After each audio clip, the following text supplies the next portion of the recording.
Michigan to Ohio to Pennsylvania to a lot of places where they were losing jobs. And we will have a different policy, but it's going to be a great policy for not only the United States, but a great policy worldwide. And I look very much forward to it. Kevin Cerulli. Yes, Mr. President, you have received the healthcare.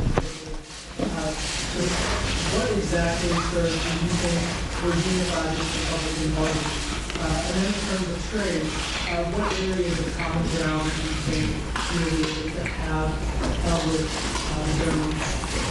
Germany's? And then Chancellor Merkel, what do you anticipate could be a concession point that you would be willing to give to the administration in terms of how to prevent negotiating trade? Well, Kevin, I think we have a very unified Republican Party. After all, we have the presidency.